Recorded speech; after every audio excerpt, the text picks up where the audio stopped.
Assalamualaikum warahmatullahi wabarakatuh dan salam sejahtera. Terima kasih saya ucapkan kepada semua peserta yang mengikuti uh, webinar pada hari ini iaitu pemerkasaan Micro Credentials UPM. Ya, jadi tujuan webinar hari ini diadakan adalah untuk memberikan pendedahan kepada tuan-puan berkenaan Micro Credentials inisiatif ini di UPM. Dan bagaimana proses pembangunan boleh dilakukan untuk tuan-puan yang berminat untuk melaksanakan kursus Micro Credentials. Baik, pertama sekali saya akan terangkan apakah yang dimaksudkan dengan Micro Credentials ya. Jadi Micro Credentials UPM merupakan satu sistem pertauliahan yang memberikan pengiktirafan terhadap pemerolehan atau peningkatan pengetahuan, kemahiran atau kompetensi spesifik. Okey, jadi apabila kita dengar perkataan micro, ia bermaksud sesuatu yang kecil. Okey, dan Micro credentials bermaksud pentauliahan atau pengiktirafan.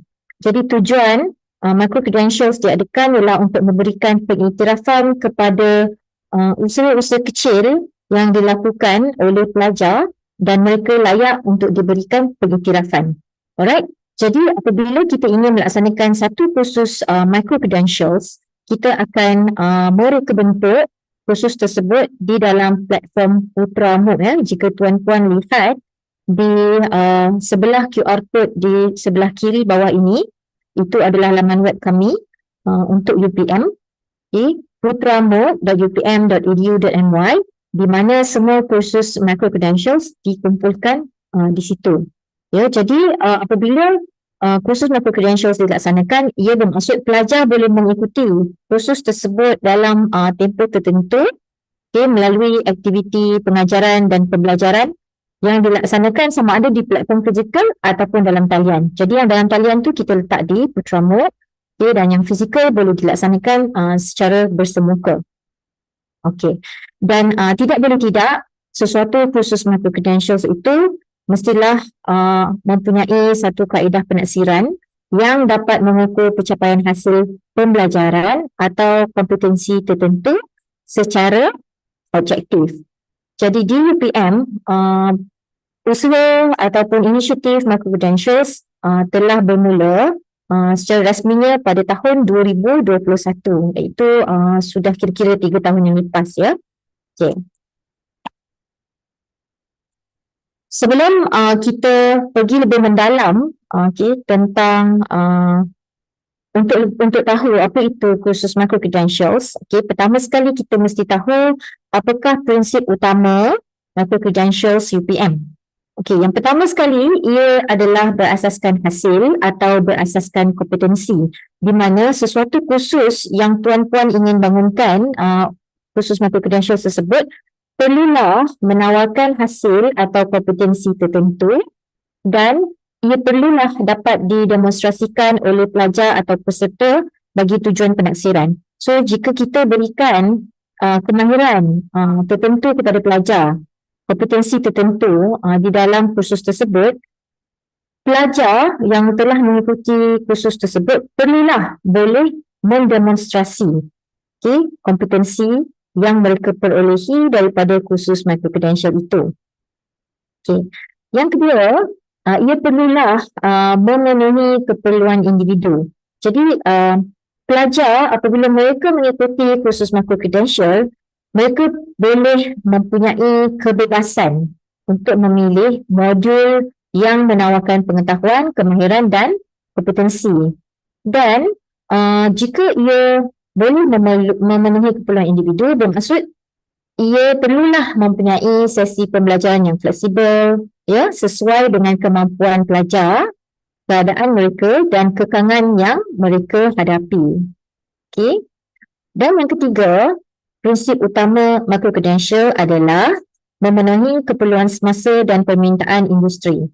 Di mana apabila seseorang pembangun atau sekumpulan pembangun ingin membangunkan satu kursus Micro Credential untuk ditawarkan, mereka perlulah membuat satu kajian pasaran untuk mengetahui sama ada kursus ataupun kompetensi yang ingin mereka tawarkan itu, adakah ia memenuhi keperluan semasa ataupun adakah ia memenuhi permintaan industri.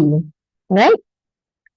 Prinsip keempat adalah kebolehpercayaan dan boleh sebar. Jadi apabila kita ingin membangunkan satu kursus micro credential, ya, kita perlulah berupaya memikirkan kaedah penyampaian serta penaksiran yang boleh menepati standard ataupun amalan terbaik dalam bidang yang tuan-puan ingin tawarkan tu. Alright? Dan apabila kita telah memberikan kita telah mereka bentuk satu kaedah penyampaian dan penaksiran tersebut, okey, dan kita akan memberikan satu bentuk pengiktirafan digital kepada peserta, di mana pengiktirafan tersebut boleh mestilah menitik beratkan aspek keselamatan yang mampu memelihara keaslian identiti pelajar. Okey. Sebagai contoh, apabila kita membangunkan satu kursus dalam talian, okey, authenticity adalah salah satu daripada cabaran, okey, yang perlu kita overcome. Alright. Jadi bagaimana kita ingin pastikan bahawa pelajar itu adalah pelajar yang sama mendaftar di dalam micro credential dan pelajar yang sama yang mengikuti kursus tersebut dari mula hingga akhir.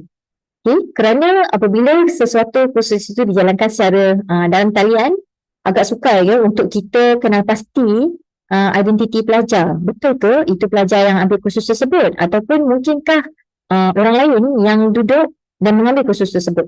Jadi aspek kebolehpercayaan dan boleh sebar itu perlulah dititik beratkan. Okay? Dan apabila pelajar telah memenuhi kehendak kursus micro credential tersebut, kita sebagai pembangun mestilah boleh mengurniakan satu bentuk pengiktirafan kepada pelajar, sama ada dalam bentuk digital badge, lencana digital, ataupun dalam bentuk sijil mikro dan sijil makro. Ya, dan apabila kita menawarkan digital badge tersebut, sijil mikro dan sijil makro tersebut, kesemua pengiktirafan ini mestilah boleh diakses oleh pihak yang berkepentingan, ya, dan mestilah mempamerkan maklumat-maklumat yang diperlukan. So kita masuk kepada aspek ketelusan ataupun prinsip ketelusan. Lencana digital, sijil mikro dan sijil makro tu, okay, mestilah boleh mempamerkan tajuk kursus yang pelajar ikuti, ya, kompetensi yang telah mereka perolehi, ya, nama pelajar, maklumat pelajar dan sebagainya, ya, dan ia mesti boleh disemak oleh pemegang tarung. Alright.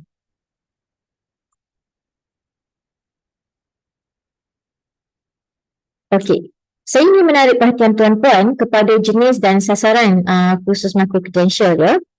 Di UPM ada dua jenis kursus micro credential. Yang pertama adalah kursus MC program akademik dan yang kedua adalah kursus MC secara mandiri ataupun stand alone.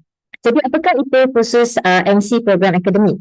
Kursus MC program akademik adalah kursus yang diambil daripada program akademik yang telah mendapat akreditasi.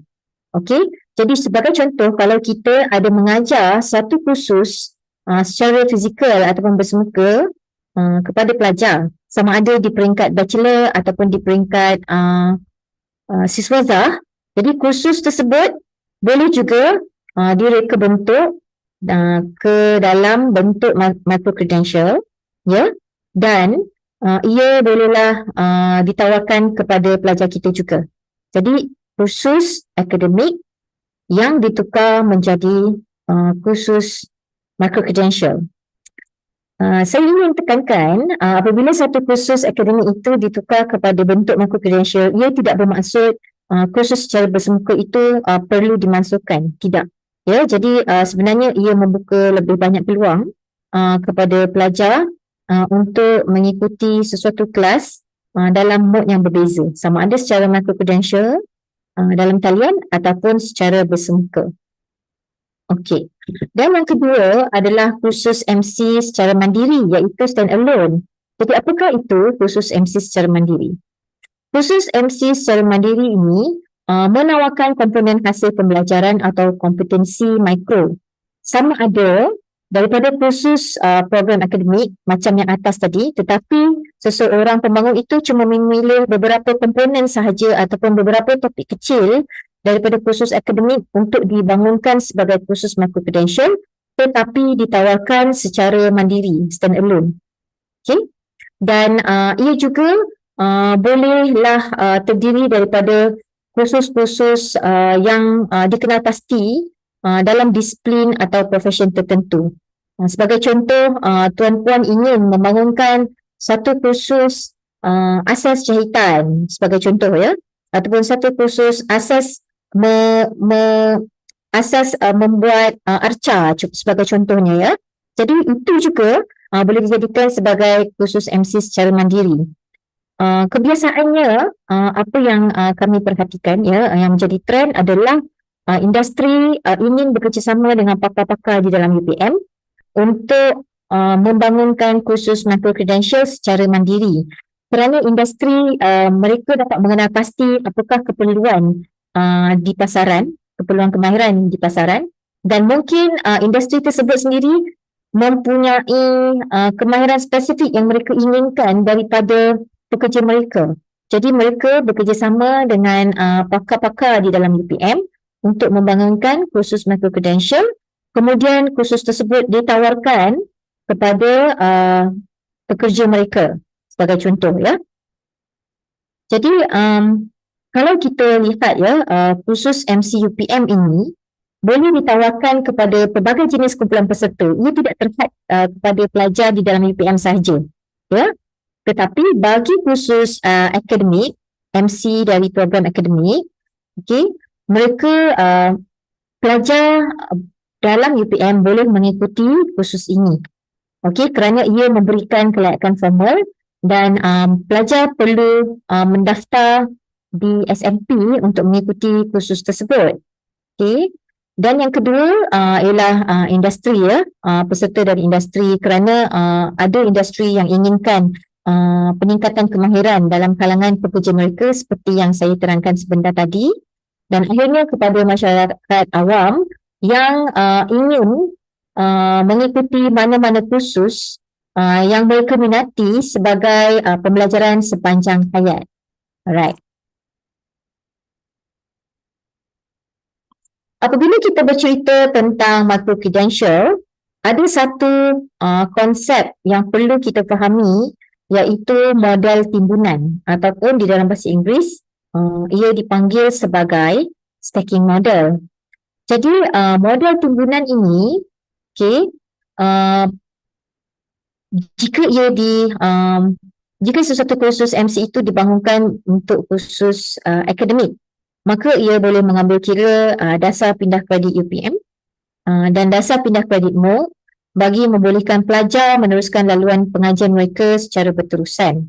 Okay. Dan terkini di UPM kita telah pun mula menjalankan proses kesetaraan bagi program bagi kursus MC yang diambil ataupun dibangunkan daripada program akademik yang wujud di UPM. Alright. Dan model timbunan lencana digital boleh direka bentuk berdasarkan dua pendekatan. Iaitu yang pertama, pelajar apabila mereka mengikuti sesuatu kursus micro-credential, mereka boleh menggabungkan modul-modul pada tahap yang sama, ataupun yang kedua, mereka boleh menggabungkan modul-modul pada tahap-tahap yang berbeza. Okey, apakah yang dimaksudkan dengan menggabungkan modul? Sebagai contoh, jika kita ada satu kursus micro-credential, di dalam kursus micro-credential itu tuan-puan ingin menawarkan 5 topik dengan hasil pembelajaran tertentulah. Okey, so daripada 5 topik tersebut, tuan-puan boleh bangunkan 10 modul.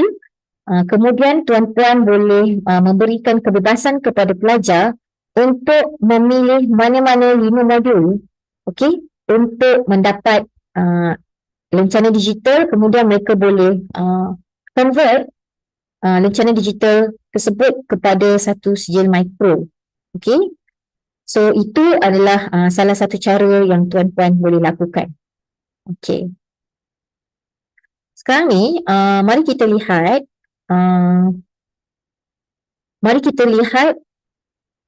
model timbunan atau gambar rajah yang ada di sebelah kanan skrin ini ya. Sebentar saya cuba untuk pasang annotation tapi tak boleh. Alright, okey, tak apa. Okey, jika tuan-puan lihat ya di sini untuk model timbunan ini, okey, tuan-puan akan nampak dua kolom. Kolom yang pertama di sebelah kiri bertajuk penganugerahan dan kolom di sebelah kanan menunjukkan tahap khusus dan modul. Ya, tahap khusus dan modul. Alright. So jika tuan-puan lihat ya di sebelah kiri ini, penganugerahan ni ada 3 jenis penganugerahan yang boleh diberikan melalui kursus micro credential ini. Yang pertama adalah sijil makro, okay. Yang kedua adalah sijil mikro dan yang ketiga adalah lencana digital.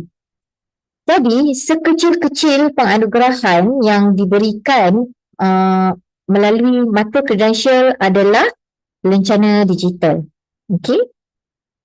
So jika tuan-puan lihat gambar rajah di sebelah kanan, okay, apakah yang dimaksudkan dengan lencana digital dalam kurungan M1 ni? Okay, yang ini. Okay, apakah yang dimaksudkan dengan ini? So lencana digital dalam kurungan M1 itu bermaksud bagi modul 1, okay, jika pelajar telah melengkapkan kandungan, aktiviti dan penaksiran yang terdapat di dalam modul 1, maka pelajar tersebut layak mendapat satu lencana digital. Okay. Kemudian pelajar boleh mengikuti modul seterusnya iaitu modul kedua apabila telah melengkapkan kesemua bahan aktiviti dan kandungan, aktiviti dan penaksiran dalam modul 2, pelajar tersebut boleh mendapat lencana digital yang kedua. Dan akhirnya apabila pelajar tersebut telah melengkapkan kandungan, aktiviti dan penaksiran di dalam modul ketiga, maka pelajar tersebut layak mendapat lencana digital yang ketiga. Alright. So apabila pelajar tersebut telah melengkapkan ketiga-tiga lencana digital, maka pelajar tersebut layak mendapat satu sijil mikro. Okay. Maka pengiktirafan telah pun diberikan kepada pelajar iaitu pelajar tersebut telah mendapat satu kompetensi di dalam sijil mikro 1. Tapi itu baru satu kompetensi. Jadi apabila pelajar tersebut ingin mendapatkan satu kompetensi yang besar ni, sijil makro di atas ini, maka pelajar tersebut perlulah melengkapkan dahulu modul-modul yang terdapat di dalam sijil mikro 2 dan modul-modul yang terdapat di dalam sijil mikro 3. Apabila telah lengkap kesemua modul di dalam sijil mikro 1, 2 dan 3, maka pelajar tersebut layak mendapat satu sijil makro. Okay, satu sijil yang lebih besar. Alright. So, katakanlah tuan-puan ingin membangunkan satu kursus micro credential daripada program akademik yang telah mendapat akreditasi. Okay, saya ingin petik satu contoh. Katakanlah tuan-puan ingin membangunkan satu kursus LPM 2100 ya, Bahasa Melayu Komunikasi. Jadi tajuk sijil makro tuan-puan adalah LPM 2100 Bahasa Melayu Komunikasi. Okay, tetapi sebelum seseorang pelajar tersebut layak mendapat sijil LPM 2100, pelajar tersebut perlulah mengikuti 3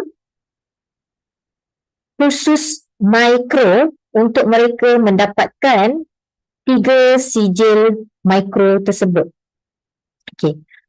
Pelajar tersebut boleh menggabungkan ketiga-tiga sijil mikro ini, barulah pelajar tersebut layak mendapat sijil makro LPM 2100. Okay. Sebagai contoh ya, untuk LPM 2100 ada 3 course outcome. Okay. ataupun 3 learning outcome, hasil pembelajaran. Jadi hasil pembelajaran 1 boleh dibuat sijil mikro 1.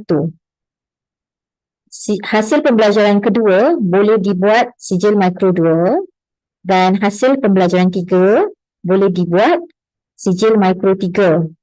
Dan konten di dalam kursus tersebut ataupun topik-topik yang ada di dalam rangka kursus tersebut boleh dijadikan kandungan di dalam modul-modul ini. Okey? Tetapi sebagai pembangun kursus micro-credential, tuan-puan sudah semestinya mempunyai kepakaran dan pengetahuan tentang manakah topik yang sesuai untuk diletakkan di bawah sijil-sijil ini ataupun di bawah hasil pembelajaran yang ada ni. Okay. Tetapi harus kita ingat bahawa sesuatu topik tersebut tidak semestinya perlu berada di bawah satu sijil sahaja. Topik yang sama boleh berada di 2 sijil bergantung kepada hasil pembelajaran tuan-puan. Okey? Okey, mari kita lihat slide yang seterusnya. Sekejap ya.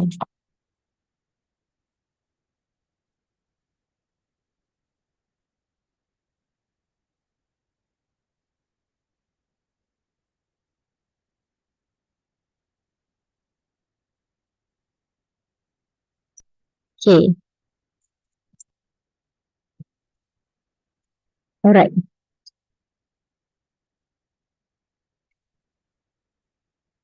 Saya perlu clearkan dulu annotations ini. Saya tidak pasti bagaimana. Boleh Encik Azri bantu saya untuk clearkan annotations? Okey. Terima kasih Encik Azri. Okey, untuk mode penyampaian micro-credential ada 3 mode penyampaian ya. Alright. Yang pertama adalah pembelajaran teradun. Yang kedua adalah bersemuka secara fizikal. Dan yang ketiga adalah pembelajaran jarak jauh dan terbuka iaitu open and distance learning. Okay, saya terangkan dahulu apabila kita ingin melaksanakan satu kursus micro-credential secara pembelajaran teradun. Okay, itu bermaksud kursus tersebut boleh dilaksanakan secara hybrid. Okay, di mana tuan-puan boleh mengajar bertemu dengan pelajar untuk memberikan kuliah sebagai contoh ataupun bertemu dengan pelajar untuk membuat sebarang aktiviti. Okay.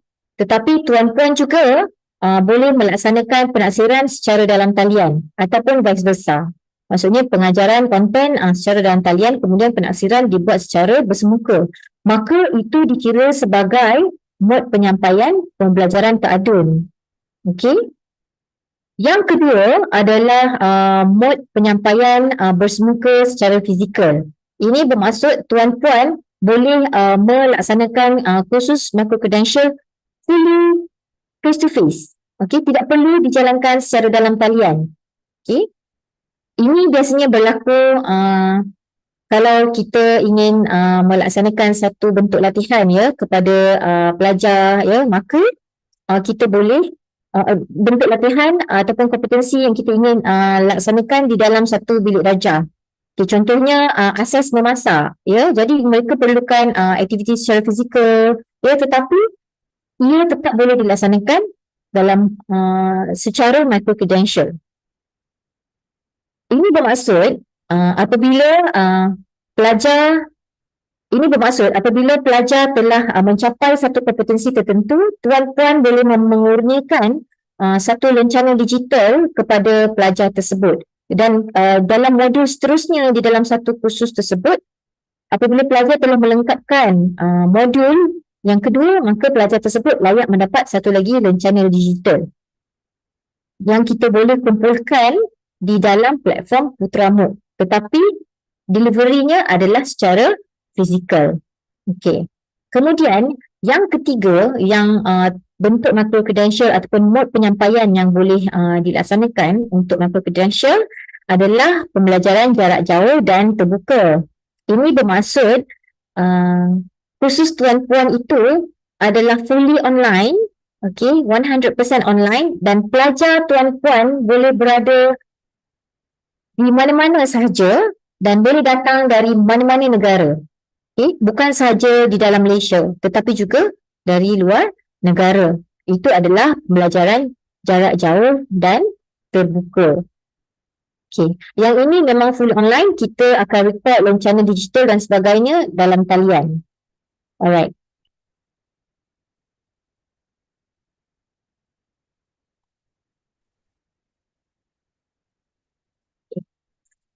So mungkin kita tertanya-tanya, kenapa kita perlu laksanakan ataupun kenapa kita perlu bangunkan kursus micro credential, ataupun mungkin tuan-puan ingin bangunkan kursus micro credential tetapi mengapa kan? Okay. So biasanya kursus micro credential ini dibangunkan kerana ia bertujuan untuk menyokong usaha pembelajaran sepanjang hayat yang fleksibel, lifelong learners, especially jika kursus micro credential tuan-puan itu adalah dalam talian sepenuhnya. Okay, yang face to face pun boleh juga pembelajaran sepanjang hayat. Okay, tapi yang dalam talian tu you can get more participants, more students from all around the world. Ya. Yeah? Dan yang kedua, ia boleh menawarkan alternatif kepada individu untuk mempelajari pengetahuan dan kemahiran atau kecekapan yang spesifik berdasarkan keperluan, minat dan laluan pengajian masing-masing.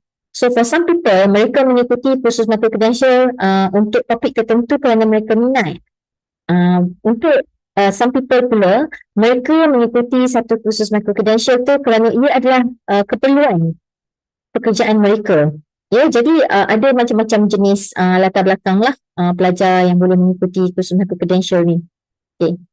Yang ketiga ya, kenapa kita laksanakan kursus micro credential? Kerana ia boleh memberikan akses yang lebih luas dan terbuka kepada semua golongan untuk meningkatkan pengetahuan dan kemahiran mereka pada peringkat pengajian tinggi, dan akhirnya kita dapat memberikan pengiktirafan dan pelajar juga mendapat pengiktirafan di atas usaha mereka untuk belajar itu dalam bentuk lencana digital ya. Okay. Untuk pengetahuan tuan-puan, Kate Lead telah membangunkan satu garis panduan micro credentials pada tahun 2021, dan jika tuan-puan berminat untuk mendapatkan buku garis panduan tersebut, tuan-puan boleh scan kod QR di sini, okay? Ataupun boleh pergi ke laman web kami untuk mendapatkan satu salinan buku garis panduan micro credentials. Namun begitu, suka untuk saya kongsikan, kami juga sedang dalam proses untuk mengemas kini membuat sedikit penambahbaikan kepada garis panduan ini, dan insyaAllah pada tahun ini kami akan keluarkan garis panduan yang terkini. Tetapi ia tidak bermaksud garis panduan yang sedia ada ini tidak terguna pakai, masih terguna pakai, cuma kami menambah beberapa komponen sesuai dengan perubahan dan keperluan semasa.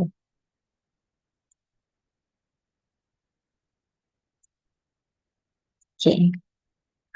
Alright. Untuk pengetahuan tuan-puan, kursus micro credential yang dalam talian kita kumpulkan di laman web putramook.upm.edu.my. Saya akan kongsikan sebentar lagi.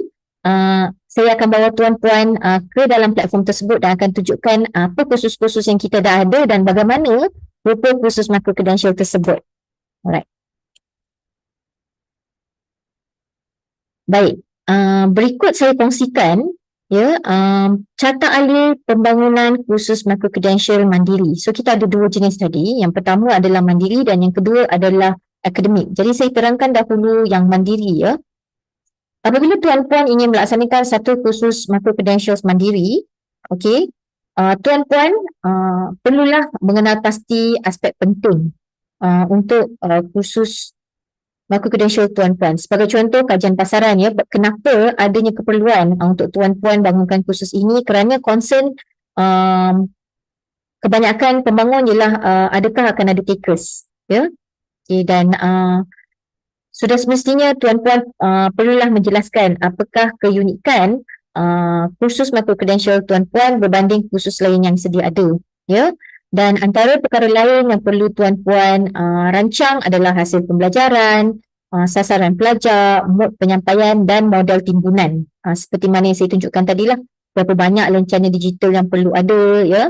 berapa banyak sijil mikro yang ingin tuan-puan tawarkan dan adakah ia akan membawa kepada satu sijil makro ataupun tidak. Ya, yang penting tuan-puan kena kenal pasti apakah model timbunan yang ingin tuan-puan gunakan. Okey, dan maaf saya terlupa maklumkan tadi ya, bagi model timbunan tersebut sekurang-kurangnya dua lencana digital ataupun dua modul ya, kerana jika ia hanya ada satu modul maka ia bukanlah satu kursus micro-credential kerana ia tidak boleh ditimbunkan. Alright, so kita menggunakan model timbunan. Jadi kalau ada dua lencana digital barulah kedua-dua lencana tersebut boleh ditimbunkan ya. Alright. Dan yang kedua, apabila tuan-tuan ingin membangunkan kursus micro-credential maka tuan-tuan perlulah mereka bentuk. Tuan-tuan boleh buat turun borang-borang ini dari laman web Kit Lead, okey, iaitu borang pembangunan perancangan kursus micro-credential dan borang pembangunan reka bentuk pembangunan kursus micro-credential ataupun kita selalu panggil mereka sebagai performa. Okey, performa. Jadi borang-borang itu boleh tuan-puan download dari laman web Kit. Okey.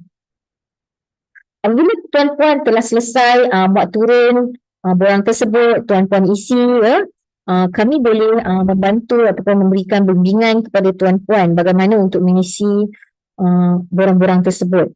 Maka apabila telah siap, selesai mendapat approval ya daripada ketua PTJ, tuan-puan, daripada pengarah Kit Lead untuk kursus MC Mandiri, maka tuan-puan bolehlah memulakan pembangunan. Ya, tim Kit Lead terutamanya dari seksyen inovasi pengajaran dan pembelajaran akan mencipta kursus tersebut di dalam platform Putra MOOC. So kita akan buat rumah, ya, rumah. So bila rumah tu dah ada, maka tuan-puan boleh mulakan pembangunan. Okey. Dan apabila telah selesai pembangunan, kita akan laksanakan satu proses semakan kualiti. Okay. Jadi macam mana kita nak sampai ke proses semakan kualiti daripada pembangunan tu? So biasanya apabila pembangun bertemu dengan Kit untuk mereka pelajari cara untuk mereka bentuk dan mengisi performa tersebut, biasanya pembangun akan kembali ke PTJ, kemudian mereka akan mengadakan bengkel. Yang ni saya ceritakan pengalaman lah ya, daripada pembangun-pembangun kami sebelum ini. So apabila mereka melaksanakan bengkel di PTJ masing-masing, mereka boleh menjemput pasukan Kit Lead ataupun jika mereka perlukan facilitator, Kit Lead boleh mencadangkan facilitator yang mempunyai kepakaran di dalam pembangunan bahan micro-credentials. Okay, so kita ada beberapa pakar yang terlatih untuk membantu tuan-puan membangunkan bahan-bahan di dalam kursus di platform micro-credential. Okay, mereka advise ya, bukan mereka buat sendiri bahan tu. Okay, tetapi mereka boleh advise tuan-puan. Okay. Apabila pembangun melaksanakan bengkel di PTJ mereka dan mereka akan mula buat naik bahan, mencipta kursus, membuat isi-isi kandungan di dalam kursus tersebut, apabila telah siap, biasanya pembangun akan mengadakan satu sesi semakan akhir dengan Kit Lead. So sesi semakan akhir tu biasanya berlaku di Kit Lead. Tetapi ada juga pembangun yang ingin melaksanakan sesi semakan akhir tersebut di PTJ bergantung kepada keadaan tertentu lah. Alright, tetapi biasanya ia dilaksanakan di Kit Lead. Kita akan bantu tuan-puan semak isi kandungan. Ada senarai semak. Okay, untuk semak isi kandungan dan teknikal. Kemudian apabila kita telah semak dan nampak tidak ada masalah, semuanya selesai, lengkap, sempurna, maka khusus tuan-puan akan masuk ke penilaian jawatankuasa isi kandungan dan teknikal MCUPM. Ini untuk mandiri ya, mandiri. So siapa yang ada di dalam jawatankuasa tersebut? So biasanya kita ada 3 orang ahli, di mana salah seorangnya adalah pengurusi. Yang ahli kedua merupakan pakar bidang yang berkaitan dengan kursus tuan-puan. Okay, dan pakar bidang tersebut biasanya kita mohon tuan-puan untuk cadangkan di dalam borang performa semasa tuan-puan merancang kursus tersebut. Okay. Tetapi ia tidak terhad kepada apa yang tuan-puan cadangkan, bergantung kepada availability of the panel dan juga bergantung kepada perkara-perkara lain lah. Alright. Dan yang kedua dan yang ketiga akhirnya ialah panel teknikal. So pakar teknikal. Pakar teknikal ni akan menyemak kursus tuan-puan jika ia telah memenuhi keperluan-keperluan teknikal lah. Okay. Contoh keperluan teknikal, contohnya jika tuan-puan telah membuat setting untuk activity completion, buat setting markah minimum atau markah maksimum, setting randomized quiz dan sebagainya lah. So itu very technical things. Alright.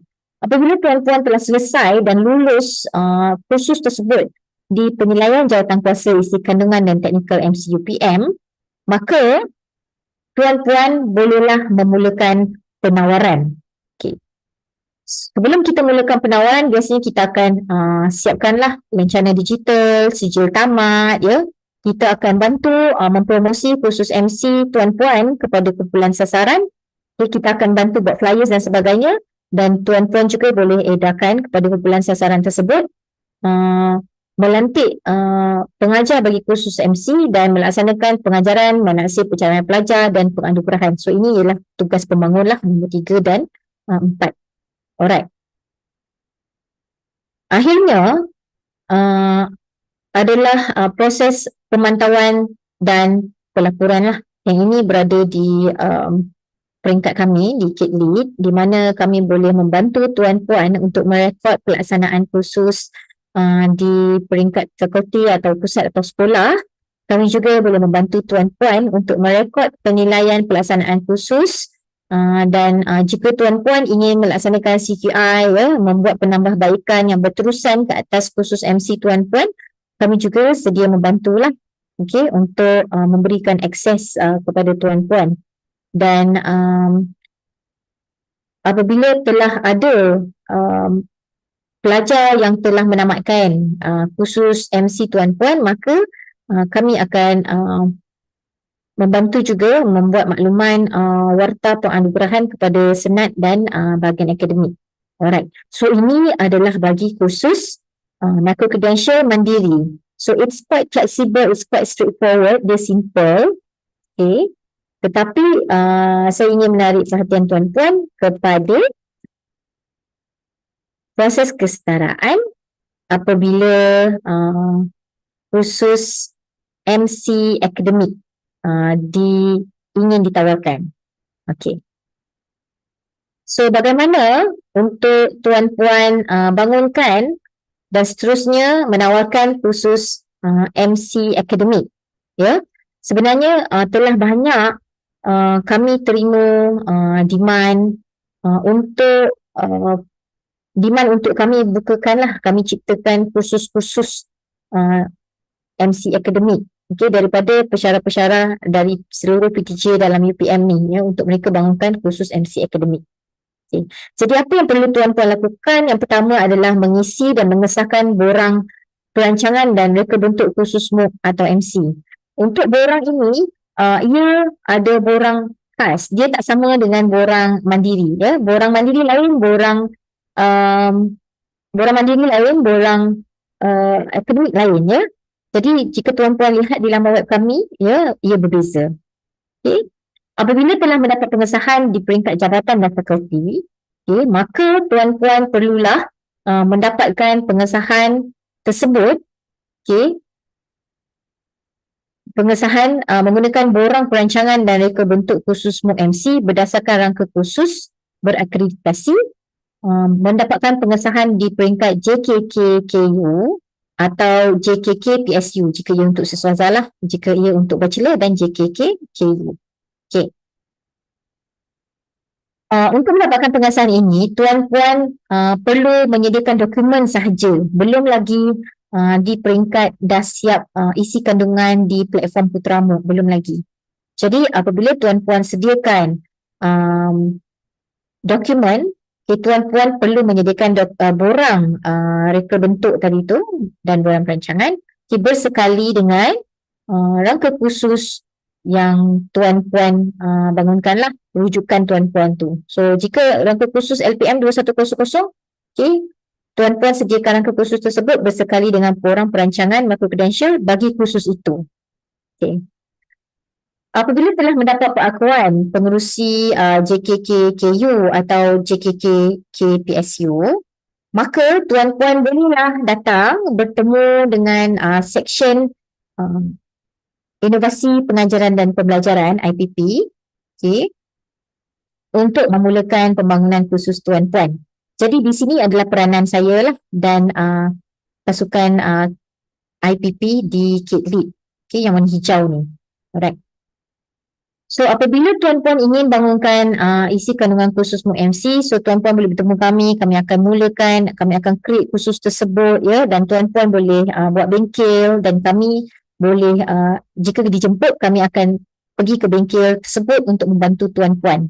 Alright. Apabila telah siap pembangunan isi kandungan, sama seperti kursus mandiri tadi, kursus tuan-puan perlulah melalui satu semakan akhir, dan tuan-puan juga digalakkan untuk melaksanakan satu simulasi dan uji lari bagi kursus tuan-puan. So semasa sesi simulasi dan uji lari tersebut, tuan-puan boleh mendapatkan bantuan Kit Lead untuk assign role, okay, peranan tuan-puan sebagai pelajar supaya tuan-puan boleh mengikuti kursus tersebut sebagai pelajar dan boleh nampak jika ada sebarang pembetulan ataupun peluang penambahbaikan yang boleh dilaksanakan ke atas kursus tersebut sebelum ia boleh ditawarkan. Okay. So apabila telah selesai semakan akhir, telah selesai sesi uji lari, okay, maka kami boleh mengusulkan untuk tuan-puan, okay, dah boleh masuk ke penilaian kesetaraan, okay, antara kursus MC yang tuan-puan bangunkan tu dengan kursus akademik berakreditasi. Dan permohonan ini perlulah tuan-puan kemukakan kepada pusat jaminan kualiti lah. Alright, yang warna orange. Warna orange, ini pusat jaminan kualiti, ya. Okay. Oh sorry, yang warna orange ni ialah peranan tuan-puan, kemudian hantar ke pusat jaminan kualiti. Okay. So ini ialah proses yang berlaku di pusat jaminan kualiti yang warna purple ni, okay, di mana pelaksanaan penilaian kesetaraan antara kursus MOOC atau MC tuan-puan dengan kursus akademik berakreditasi oleh pusat jaminan kualiti. Di sini CQA akan melantik seorang pakar bidang, okay, yang tuan-puan cadangkan namun tidak terhad kepada yang tuan-puan cadangkan. Dan yang kedua ialah pakar teknikal MOOC atau MC yang telah dikenal pasti, ya, dan akhir sekali ialah seorang ketua ataupun pengerusi bagi panel tersebut. So pengerusi tersebut akan mengumpulkan hasil dapatan lah. Jadi pakar bidang tu akan menilai isi kandungan sahaja, menilai kesetaraan isi kandungan. Jadi apakah yang dinilai? Ada banyak aspek, okay, tetapi apabila kita sebut perkataan kesetaraan, maka apa yang dinilai itu adalah sesuatu yang setara, bukan sesuatu yang serupa, okay, dengan yang face to face. Sebagai contoh, jika di dalam kelas fizikal bersemuka, tuan-puan mengajar dan membuat aktiviti di dalam kelas, aktiviti berkumpulan, okay, di mana pelajar perlulah membuat mungkin pergerakan fizikal bersama ahli dalam kumpulan mereka. Tetapi apabila ia dilaksanakan secara dalam talian, maka tuan-puan perlu lihat jika aktiviti dalam talian tersebut setara, iaitu boleh mencapai hasil pembelajaran yang sama dengan aktiviti yang dilaksanakan secara bersemuka. Jika ia mampu mencapai hasil pembelajaran yang sama, maka ia dikira sebagai setara. Alright? So, CQA akan melaksanakan satu proses penilaian secara bersemuka di mana pakar bidang, pakar teknikal dan pengerusi panel tersebut akan duduk bersama-sama dengan ahli pembangun untuk mereka bincangkan hasil dapatan mereka setelah mereka melaksanakan penilaian tersebut. So, semasa mereka bincangkan tu, so pada waktu itu pembangun boleh memberikan justifikasi mengapa mereka bentuk kursus dalam talian sebegitu rupa. Dan jika panel berpuas hati, maka ia lulus. Jika tidak, pembangun tersebut perlu kembali ke KIL untuk kita sama-sama kenal pasti apakah aspek yang perlu ditambah baik dan sebagainya lah. Alright. So, jika tuan-puan telah melalui penilaian kesetaraan tersebut dan lulus, maka kelulusan tersebut telah diperolehi dan CQA akan membawa kelulusan tersebut ke mesyuarat SUA akreditasi, seterusnya ke mesyuarat JKKU atau JKPSU bergantung kepada kursus siswaza atau bachelor. Kemudian menyerahkan petikan minit JKKU atau JKPSU kepada Senat. Dan apabila Senat telah memberikan perakuan mereka, maka petikan minit tersebut akan diserahkan kepada PTJ dan pembangun.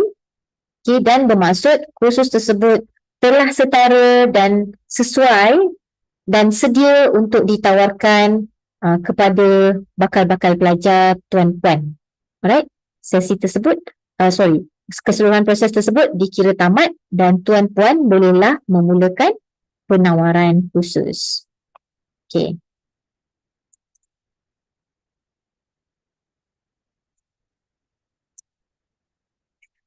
Suka untuk saya kongsikan sedikit di sini ya, apabila tuan-puan ingin melaksanakan kursus micro-credential, membangunkan kursus micro-credential, ini adalah aspek yang tuan-puan boleh ambil kira ya. Kerana jika kita melaksanakan kursus secara dalam talian, SLT-nya, pengiraan SLT ataupun student learning time adalah tidak bersama dengan pengiraan SLT untuk pembelajaran bersemuka. Yang dalam talian dengan bersemuka tak sama. Okay.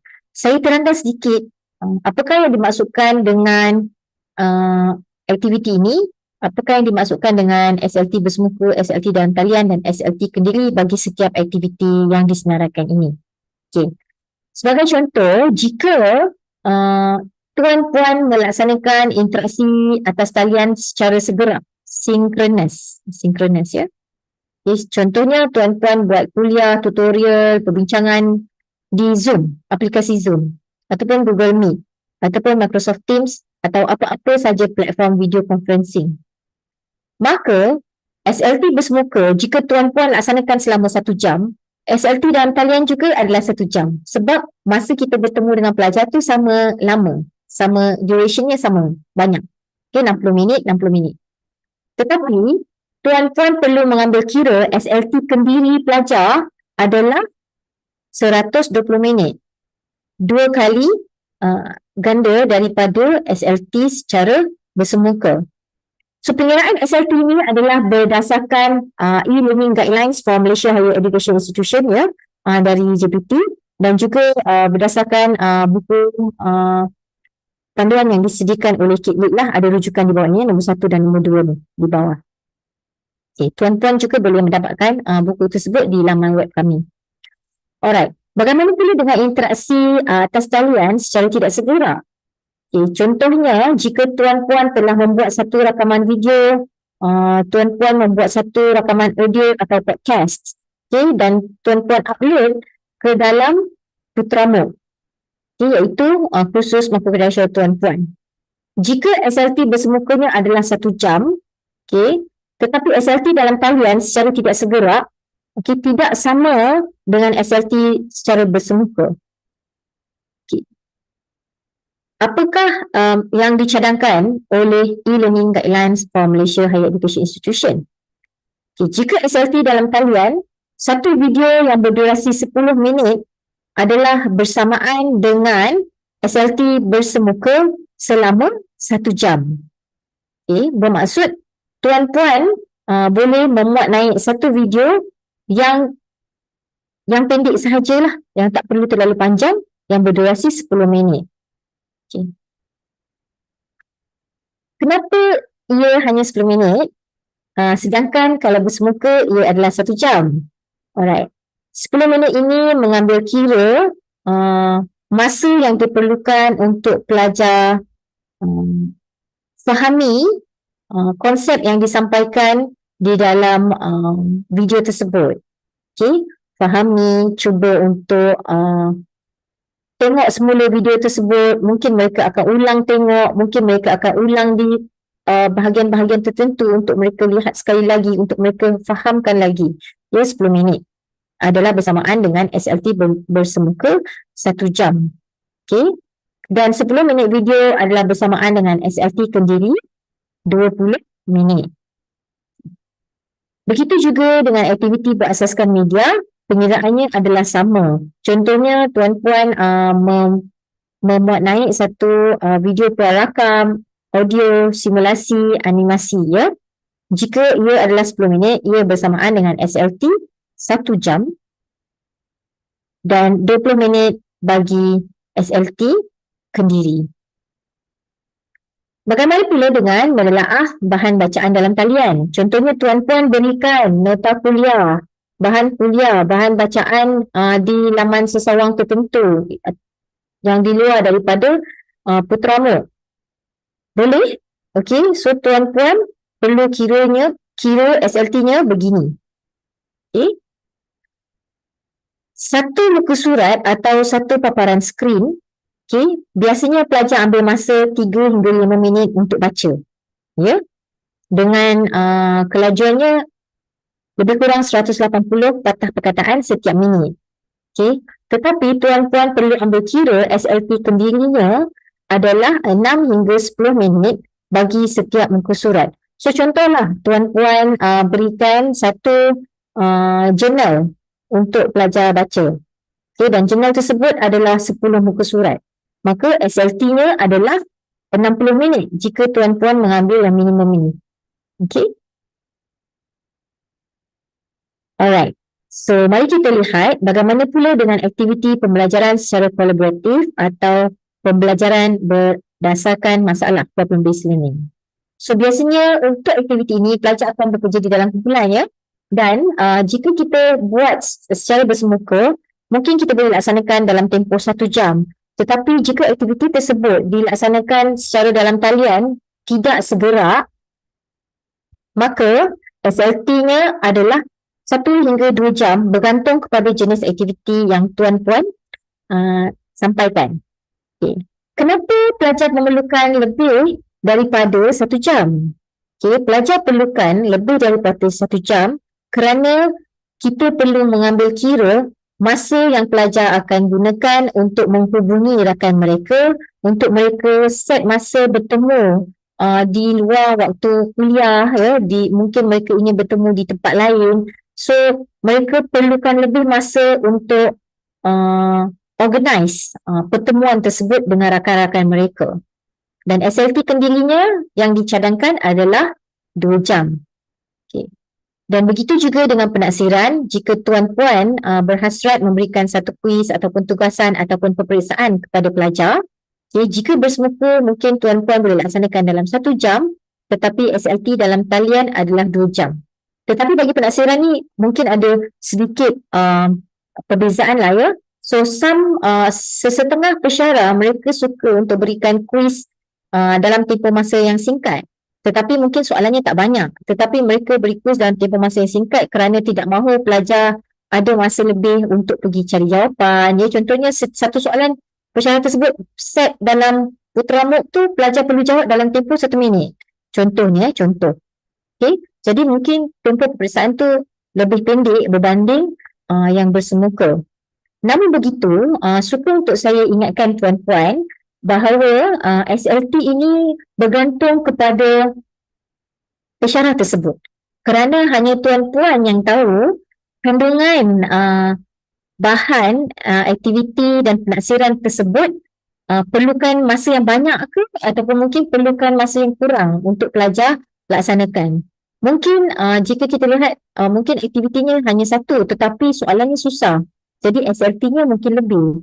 Ya, dan mungkin juga kita tengok aktivitinya ada banyak tetapi soalannya mudah-mudah. Jadi SLT-nya sikit ataupun pendek ya. Jadi ia bergantung kepada tuan-puan sebagai subject matter expert. Ya. Alright.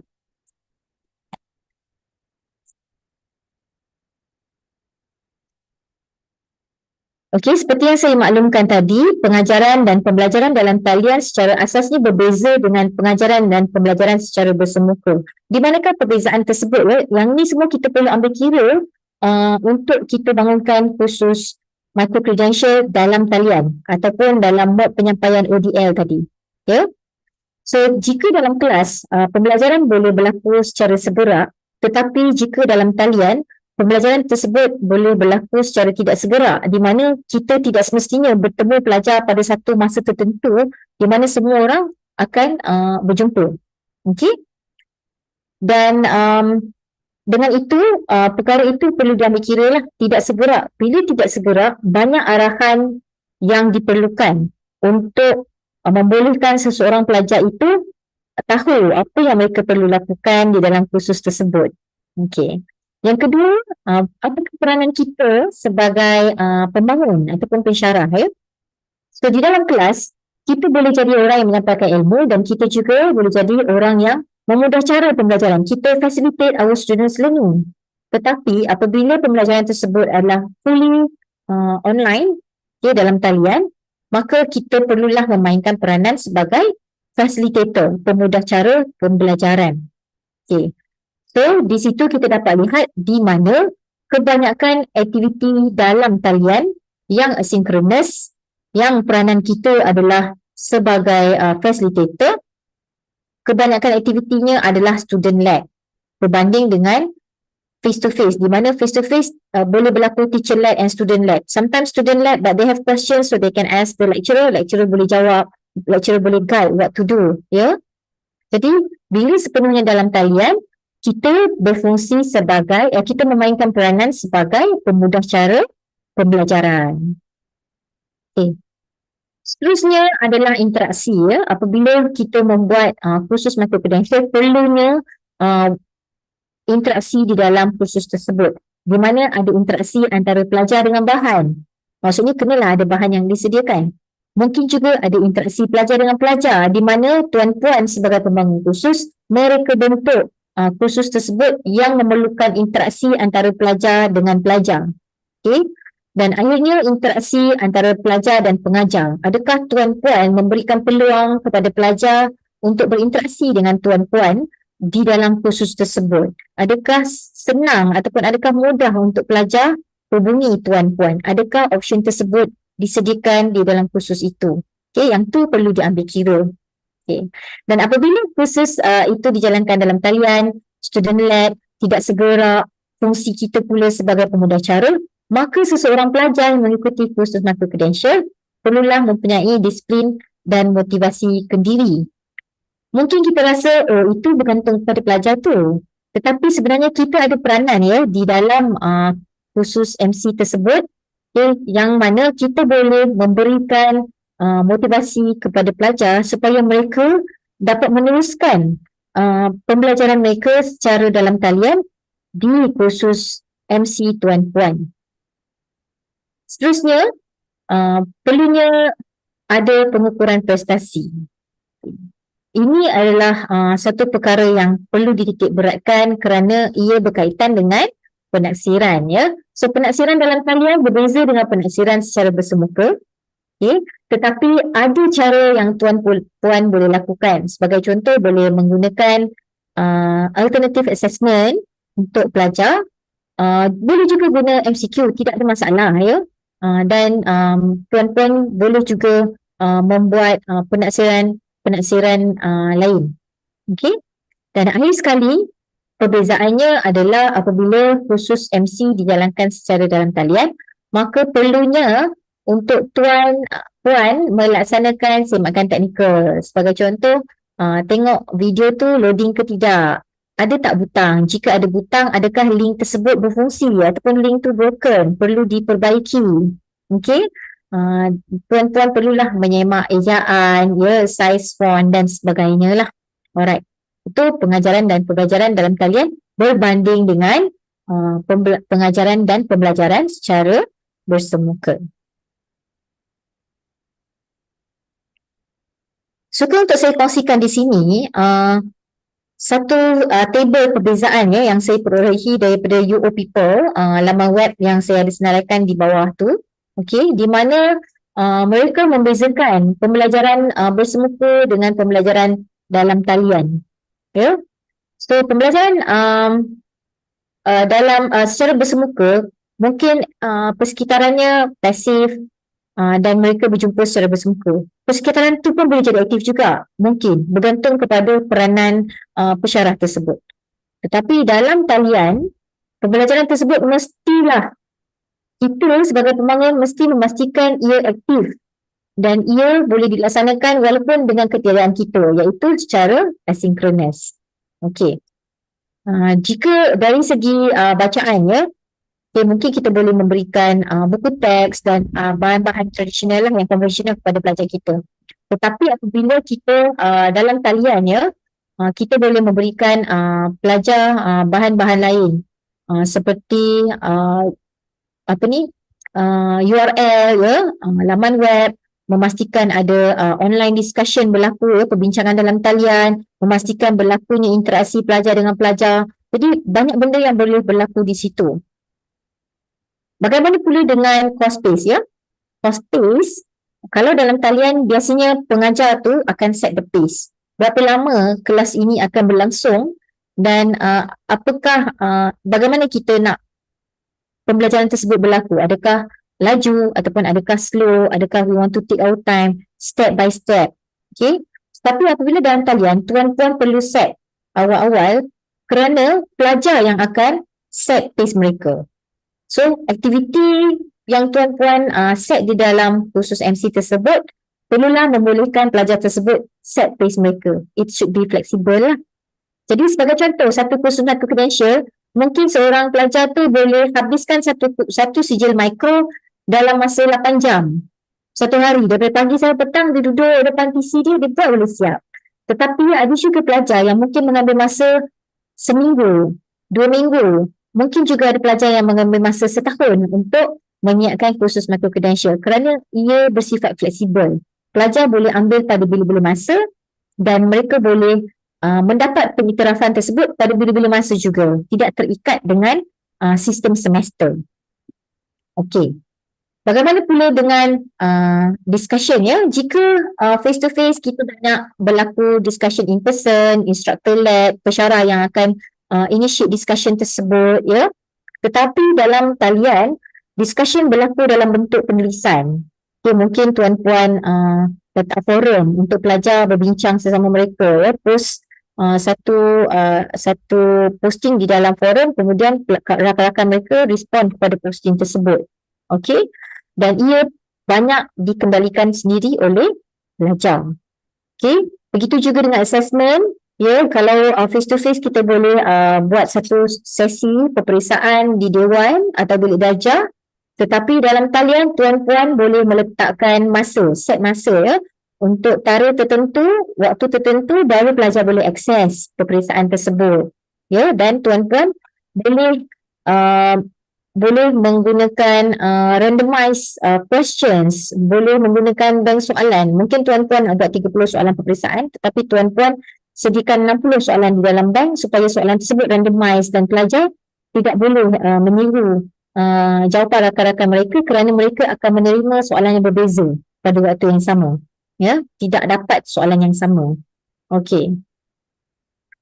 Dan date and time is more flexible bagi pembelajaran dalam talian. Maksudnya apabila pelajar, tentu pelajar A boleh siap semua modul dalam 8 jam dan hari yang sama pelajar tersebut boleh mengambil peperiksaan, tetapi pelajar B pula mengambil masa seminggu untuk menyiapkan modul-modul. Maka selepas seminggu barulah pelajar B boleh mengambil peperiksaan tersebut. Okey. So assignment Saya rasa yang ni dah, I think dah blur sikit the line sekarang sebab banyak assignment kita submitted online. Okay, dan group work group work di mana jika kita boleh laksanakan aktiviti berkumpulan di dalam bilik darjah pada waktu yang sama, tetapi jika ia dalam talian maka pelajar perlu memilih masa atau mencari masa untuk bertemu dengan rakan-rakan mereka untuk aktiviti secara berkumpulan. Okay. So kenapa kita tengok dekat perbezaan face to face dengan perbezaan dalam talian? Okay. Jika tuan-puan ingat tadi yang face to face tu, pelajar perlu mempunyai disiplin dan motivasi kendiri, peranan kita sebagai facilitator, student banyak let their own learning. Tetapi bagaimana kita perlu pastikan pelajar tahu apa yang mereka perlu lakukan dan bagaimana kita nak pastikan the students can feel our presence even though we are not there. Jadi pengajar ataupun pembangun khusus bolehlah mengintegrasikan prinsip SIM. Prinsip SIM ni ada 6. SIM ini ialah self-instructional material. Kenapa nama dia self-instructional? Sebab bagi kebanyakan kursus dalam talian, kursus tersebut dilaksanakan secara asinkronis, tidak segera. Jadi pelajar dan pensyarah tidak berada dalam talian pada masa yang sama. Okay, jadi kita perlukan self-instructional material untuk pelajar tersebut tahu, navigate where they should go in the course. Okay. Dan apakah yang perlu kita lakukan sebagai pembangun ataupun pengajar kursus tersebut? So, ciri kandungan SIM ni ada 6. Yang pertama ialah self-learn. Okay, di mana di dalam arahan-arahan kita tu membolehkan pelajar tersebut belajar sendiri dengan merujuk kepada bahan pengajaran. Contohnya ada nota, aktiviti, penaksiran. So, tuan-tuan boleh memberikan arahan pada pelajar. Mereka tahu apa yang mereka nak kena tengok dulu, apa yang nak kena tengok kemudian, apakah topik yang perlu mereka cover dulu sebelum mereka boleh buat penaksiran dan sebagainya lah. Self-explanatory, maksudnya ciri yang ada di dalam kursus microcredential tuan-puan itu membolehkan pelajar jelas terhadap penyampaian intipati topik dan kandungan. Dan gaya tuan-puan tu mestilah konsisten dan mudah difahami. Contohnya, untuk modul 1, 2, 3, gaya penulisan ataupun gaya tuan-puan memberikan arahan tersebut mestilah sama, konsisten. Okay. Self-contained. Okay, ciri yang lengkap dan disertakan dengan contoh, penerangan, ilustrasi, pembayang dan rujukan. Okay, pelajar tengok dekat isi kandungan microcredential kita tu, pelajar dah tahu dah apa yang mereka perlu buat. Mereka tidak perlu cari maklumat di luar kerana ilustrasi, penerangan dan contoh-contoh yang tuan-puan berikan itu telah mencukupi. Okay. Self-motivating yang kita sebutkan tadi tu, yang disiplin dan motivasi kendiri. So, apakah cara tuan-puan boleh gunakan supaya pelajar tersebut rasa bahawa mereka mendapat bimbingan, petunjuk dan cadangan yang diperlukan di setiap peringkat pembelajaran, di setiap modul. Di setiap modul ada penerangan-penerangan sebut dan mereka rasa motivated untuk teruskan pergi ke modul kedua dan siap. Mereka rasa motivated untuk teruskan ke modul ketiga. So, gaya penulisan tuan-puan tu di dalam arahan tu mestilah mesra pelajar. Dan kita galakkan supaya gaya penulisan tu macam gaya perbualan dan menggunakan layman terms lah, macam kita bersembang dengan pelajar. Okay. Yang kelima adalah self-directed, iaitu ciri-ciri tersebut perlu ada di dalam MC tuan-puan yang membuatkan pelajar rasa mereka ingin tahu dan mereka ingin nak teruskan pembelajaran di modul yang seterusnya dan menghabiskan ke semua modul supaya mereka boleh dapat sijil tersebut. Okay? Dan akhirnya ia perlulah ada ciri self-evaluating, iaitu mempunyai latihan penilaian kendiri sebagai aktiviti serta penaksiran bagi tujuan mengukur pencapaian pelajar. Contohnya tuan-puan meletakkan crossword puzzle ataupun word search ataupun quiz ataupun video interaktif di mana apabila pelajar tersebut participate di dalam aktiviti tersebut, mereka akan nampak markah, mereka boleh semak apakah jawapan yang betul, apakah jawapan yang salah. Jadi benda tersebut pelajar boleh self-evaluate tahap kefahaman mereka terhadap khusus tuan-puan. Baik, apabila kita ingin bangunkan satu kursus microcredential, maka ia melibatkan urus takbir lah. So ini adalah proses-proses ataupun jawatan kuasa di pelbagai peringkat untuk melaksanakan urus takbir. Okey. Jadi apabila tuan-puan ingin bangunkan di peringkat fakulti, sekolah, institut ataupun pusat, tuan-puan bertanggungjawab menentukan hasil pembelajaran, jenis MC, kumpulan sasaran macam yang saya terangkan tadi lah di carta ahli tadi. Dia menilai kesetaraan, kesesuaian isi kandungan, menentukan sistem penganugerahan dan mematuhi pelaksanaan aspek jaminan kualiti. Dan di peringkat universiti pula bertanggungjawab untuk meluluskan sebahagian perkara-perkara tadi, termasuklah kesetaraan isi kandungan modul, sistem penganugerahan sijil mikro dan makro dan memantau pelaksanaan aspek jaminan kualiti. Kalau tuan-puan ingat, tadi saya ada tunjukkan carta ahli untuk khusus MC akademik ya. Memang banyak proses yang perlu dilalui. Dan akhir sekali, fakulti perlu melantik kumpulan pembangun yang mempunyai peranan-peranan berikutlah, iaitu pembangun tersebut ialah orang yang bertanggungjawab untuk merancang, membangunkan isi kandungan. Mereka lah yang bertanggungjawab mencadangkan model timbunan dan mereka perlu mengikuti siri-siri latihan untuk bangunkan kursus. Okey, mereka boleh ikuti bengkel ataupun tuan-puan boleh buat bengkel supaya ahli pembangun tersebut boleh membangunkan membangunkan kursus MC di bengkel tersebut dengan bantuan jurulatih. Okey. Kemudian ialah fakulti perlulah menyediakan dokumentasi kursus MC tersebut, mendapatkan kelulusan, mempromosi. Okey. Dan biasanya pembangun kursus microcredential juga adalah pengajar kursus microcredential. So mereka lah yang akan berinteraksi dengan pelajar, mereka akan marking assignment dan sebagainya lah. Okay. Dan of course, tugas tuan-puan adalah menambah baik kandungan MC dari semasa ke semasa, sebagai CQI, continuous quality improvement, dan memberikan maklum balas status pembangunan khusus secara berkala kepada kami lah, supaya kami boleh bantu tuan-puan untuk mempromosikan dan mungkin memberikan enrollment key dan sebagainya lah kepada tuan-puan.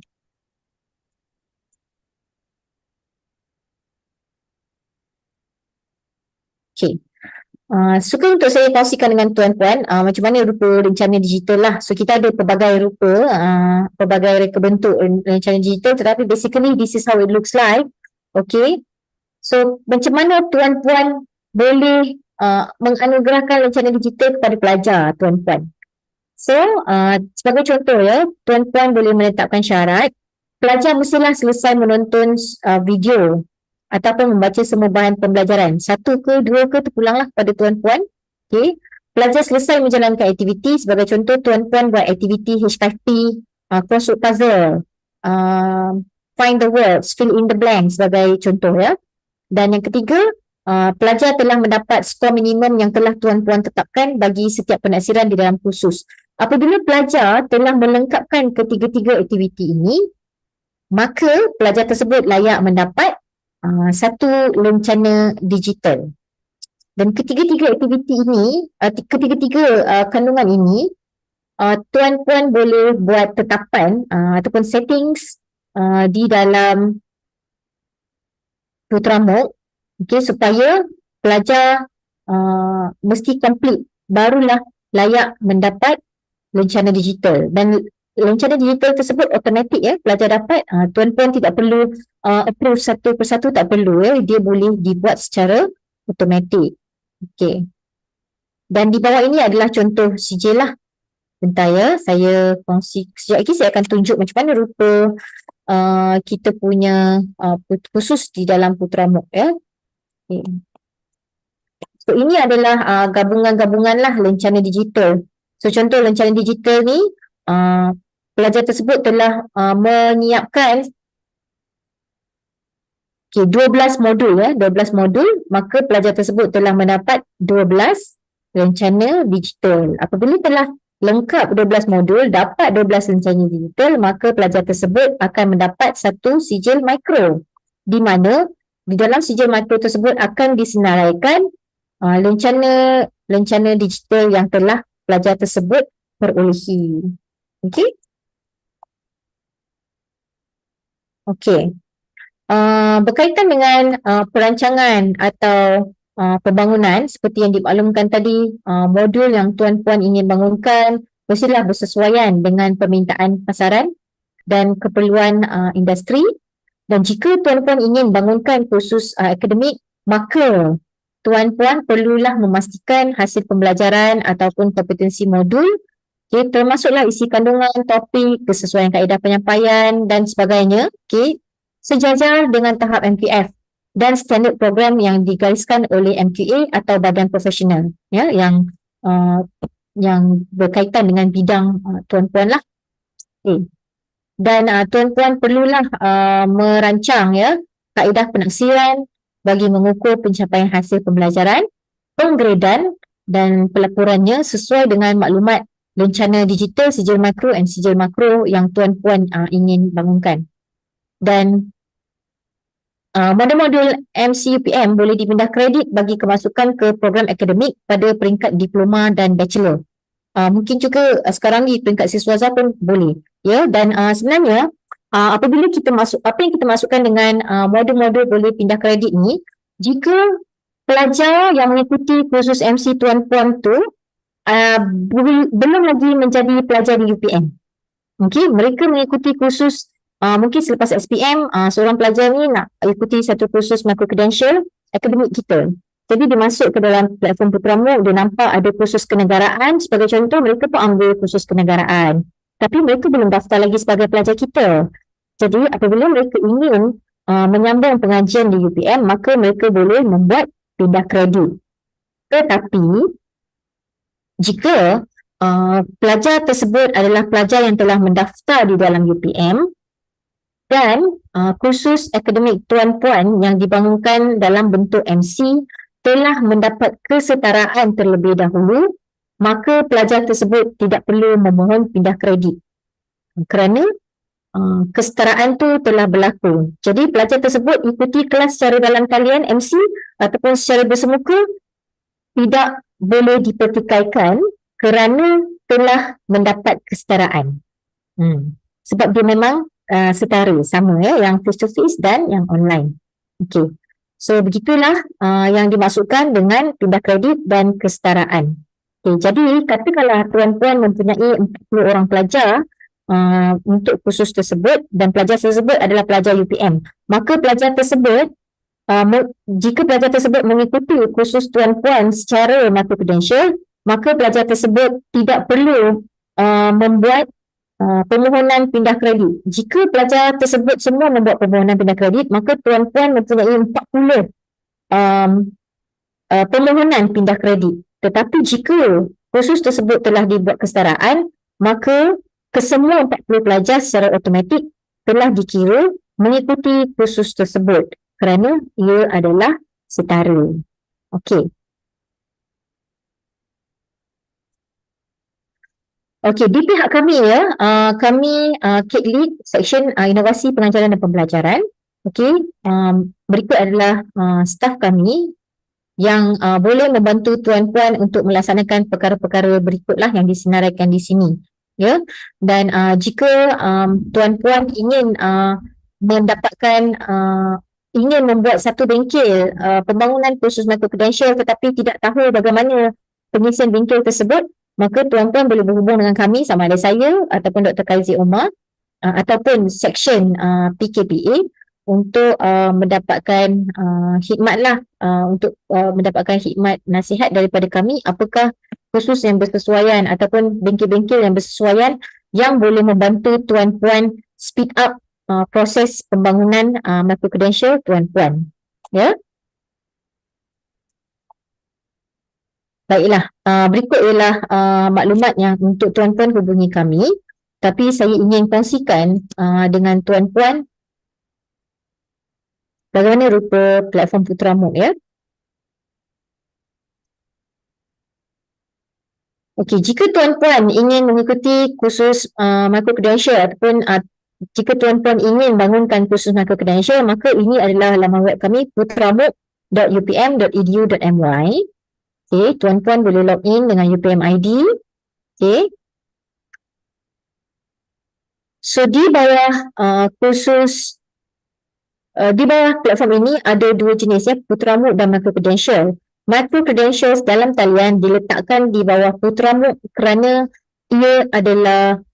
bersesuaian dengan maksud MOOC lah, Massive Open Online Courses. Jadi kursus-kursus yang ditawarkan secara micro-credential dalam talian adalah Massive, Open and Online. Okay? Jadi sebab itulah micro-credential diletakkan di bawah platform Putramook. So jom kita tengok apa ada di bawah micro-credential ya. Okay. So ini adalah kursus-kursus yang ada. Suka untuk saya tunjukkan satu contoh kursus akademik ya. Saya tunjuk akademik, kejap lagi saya akan tunjuk satu contoh kursus mandiri. Saya tunjukkan kursus LPM 2100. Sebenarnya ada banyak, semua ni dah siap. Tapi saya tunjukkan kursus LPM 2100. Okay. Kursus ini adalah dibangunkan daripada kursus akademik yang telah mendapat akreditasi dan kursus ini mempunyai 3 hasil pembelajaran. Jadi daripada 3 hasil pembelajaran tersebut, pembangun telah pecahkan kepada 3 sijil mikro. Okay, sijil mikro yang pertama untuk hasil pembelajaran pertama, sijil mikro kedua untuk hasil pembelajaran kedua dan sijil mikro 3 untuk hasil pembelajaran yang ketiga. Okey. Dan apa yang ada di sini ialah satu ruang di mana pembangun memberikan pengenalan kepada kursus mereka. Jom kita tengok apa ada di dalam ni. So di bahagian pengenalan ini ya, pembangun tersebut telah menceritakan apakah hasil pembelajaran kursus ya, model timbunan ya yang saya sebutkan tadi. So pembangun tersebut ada sediakan di sini model timbunan dan memperkenalkan pengajar-pengajar bagi kursus ini. Right? Dan mereka juga menyediakan satu video pengenalan dan sumber rujukan untuk pelajar mereka. So dalam ni ada 3 kursus, 3 sijil mikro dan akhir sekali kursus ini meletakkan satu kursus khas yang dinamakan sebagai makro di mana peperiksaan akhir diletakkan di sini. Okey, jadi ada carry marks kat sini, carry marks dekat yang kedua, carry marks dekat yang ketiga dan finally ada satu final examination yang diletakkan di makro certificate. Okey. So contohlah ya, saya klik MC certificate yang pertama. Okey, ada pengenalan ya. So katalah kalau kita nak masuk kelas yang kali pertama, kita dah kenalkan kursus kita kepada pelajar. Okay, imagine kita berjumpa dengan pelajar kita di dalam kelas. So of course kita akan kenalkan pelajar kita dan kita akan ceritakan apa yang kita nak ajar pada minggu tu. Okay, jadi perkara yang sama berlaku, kita imaginekan it is being translated into online. Okay. Kemudian pengajar tersebut meletakkan video untuk pelajar tengok. Okay. So ada video di sini. Alright. Ini adalah isi kandungan yang pertama. Kemudian ada isi kandungan yang kedua di mana ada satu lagi video untuk pelajar tonton. Kemudian pembangun kursus ini juga meletakkan 2 jenis aktiviti. Yang pertama sebagai contoh mereka meletakkan nyanyian bersama lagu Jong Jong Inai. Okay, dan yang kedua mereka menggunakan H5P untuk membuat aktiviti kuis dengar dan tulis. So apabila klik di sini ya, akan ada soal okay, di mana apabila pelajar mendengar suara tersebut, pelajar perlu menaikkan jawapan di sini. Okay, contoh pelajar dengar bahaya. Okay, contoh. Alright. So apa tetapan yang telah dibuat untuk aktiviti untuk isi kandungan modul yang pertama ini ialah pelajar perlulah mengikuti kesemua perkara ini. Ada fungsi aktiviti completion di dalam Putramo ya, di mana tuan-tuan boleh klik untuk memastikan pelajar memang dah tengok aktiviti tersebut. Okey. Maka pelajar tersebut layak mendapat digital badge, lencana digital yang pertama bagi modul yang pertama. Okey, kemudian tengoklah ni ada elemen SIM ya di sini. Good job ya, tahniah anda telah berjaya melengkapkan modul 1. So topik seterusnya modul 2. So pelajar tersebut tahu mana nak pergi selepas ni. So pergi modul kedua ya. Ada pengenalan lagi, ya, ada aktiviti lagi, ada tugasan, pelajar perlu submit tugasan. Okey. Sehinggalah masuk modul yang ketiga. Dan apabila pelajar tersebut lengkap kesemua modul, maka pelajar tersebut layak mendapat satu sijil mikro. Okey. Sijil ini tak akan appear selagi pelajar tersebut tak dapat melengkapkan aktivitinya. Okey, kejap saya buka ya.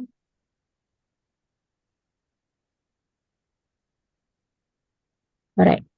So ini adalah rupa sijil, contoh sijil belah ya, di mana pelajar tersebut telah melengkapkan kursus modul 1, 2, 3. Okay, di dalam sijil ini ada diletakkan nama pelajar, nama sijil, hasil pembelajaran dan ada diletakkan senarai lencana digital yang telah diperolehi. Okay, contohnya sistem bunyi ya, lencana digital sistem bunyi, lencana digital pengenalan keluarga dan sahabat dan lencana digital pengenalan diri. Okey, turut diletakkan di sini ialah tahaplah asas ya, bahasa pengantar, jam pembelajaran pelajar, jenis penaksiran dan grade yang diperolehi oleh pelajar tersebut. Alright. So ini ialah satu contoh kursus MC Academy. Kalau kita tengok satu contoh kursus mandiri ya, contohnya kursus Championing Leadership oleh Dr. Kaize. Okey, di dalam kursus ini ya, ada diperkenalkanlah pensyarahnya siapa ya, dan kemudian ada diperkenalkan isi kandungan yang ada di dalam kursus ini. Okay. So ada maklumat di sinilah. There are 3 modules in this course. Okay, the first module is immediately ready for you to complete. The second, third module will be available once you complete the earlier modules. Maksudnya pesyarat ini telah meletakkan syarat di mana pelajar mesti lengkapkan modul yang pertama, barulah boleh buka modul kedua, barulah boleh buka modul yang ketiga. So pesyarat ini mulakan dengan ice breaking ya, ada ice breaking. Kemudian ada kandungan bagi modul 1 ya, ditulis M1 modul 1 ya. Kalau tuan-tuan nampak di sini ada satu mangga ya, macam nampak tak dia di sini. Okay, maksudnya ia berkunci. Tapi apabila telah selesai ice breaking, baru kita boleh unlock modul yang pertama. Okay, maksudnya pelajar mesti participate in the ice breaking session, baru boleh masuk ke modul yang pertama. So bagi setiap modul ini, okay, ada lock dia lah. Dah siap buat semua, okay, dah siap buat semua, barulah modul yang kedua akan unlock. Barulah, kalau tak modul yang kedua ni dia bertutup macam ni, dia tak, it's not collapse. Okay. Kalau tak dia macam ni. So bila dah selesai, ini sebab saya dah buat, jadi sebab tu saya boleh buka. So jika dah selesai, barulah modul kedua akan unlock. Okay, pelajar akan nampak kandungan di dalam modul kedua dan pelajar boleh ikuti kandungan di dalam modul ini. Seterusnya lah sampai modul ketiga. Okay.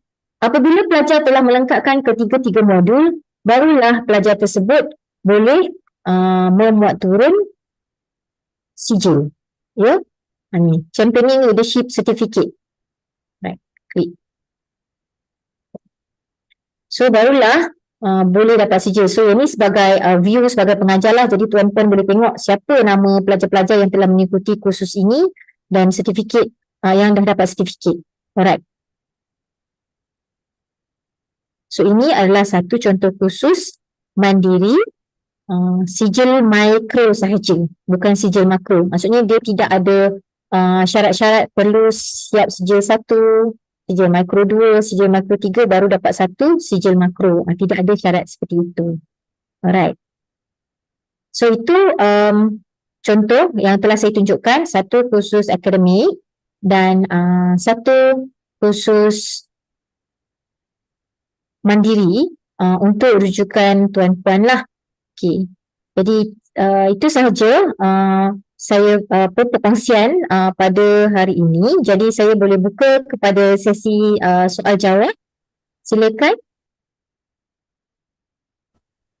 Dr. Masida, saya Dr. Mukrish dari Veterina. Saya ingin bertanya berkenaan kursus yang micro-credential yang telah ditunjukkan tadi. Adakah kursus tersebut perlu dibayar oleh partisipan ataupun percuma? Okey, terima kasih di atas soalan Dr. Mukrish. Sebenarnya ada beberapa model lah yang kita boleh gunakan. Dia bergantung kepada pembangun. For some pembangun, mereka ingin tawarkan secara terbuka. Maksudnya siapa-siapa pun boleh. Okay. Ada juga pembangun yang ingin tawarkan dengan syarat ada yuran lah untuk pelajar ikuti kursus tersebut. Jadi terpulang kepada pembangun, jika ingin kenakan yuran, tuan-tuan boleh kenakan yuran bagi kursus tersebut. Jadi model yang saya sebutkan tadi tu ada dua jenis.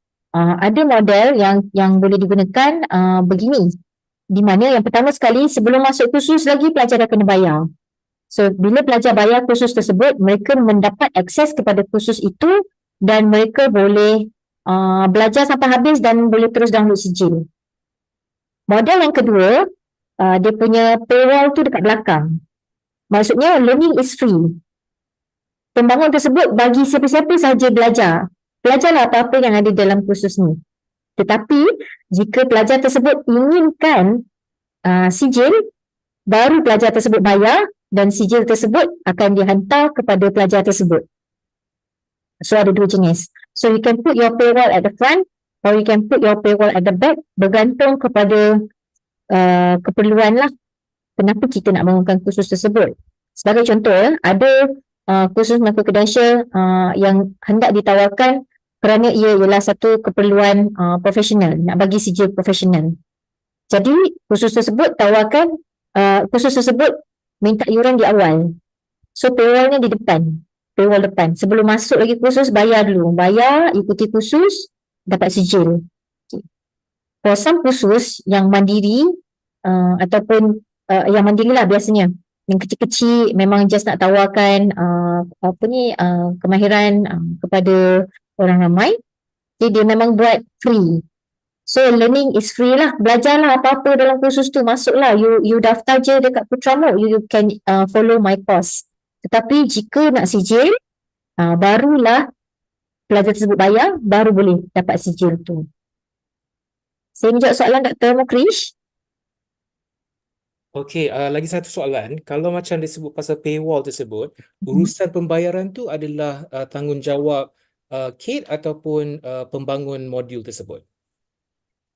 Untuk urusan paywall tersebut, biasanya yang menentukan harga adalah pembangun lah. Tetapi adalah garis panduan yang perlu diluluskan oleh JKTK lah untuk penentuan harga.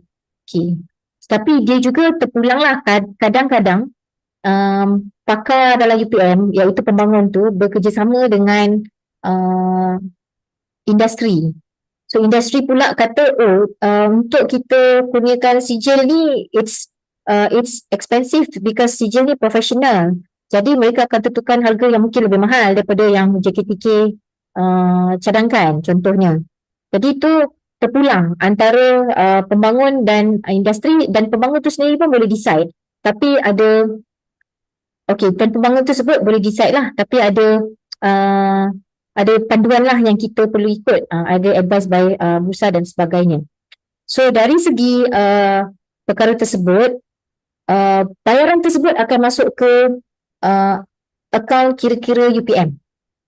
So nanti bendahari yang akan membuat tagihan bayaran tersebut kepada pembangun, kepada fakulti, kepada UPM, kepada KIT dan sebagainya lah. Ya, Dr. Mukrish? Terima kasih Dr. Mas. Sama. Ada soalan lain lagi?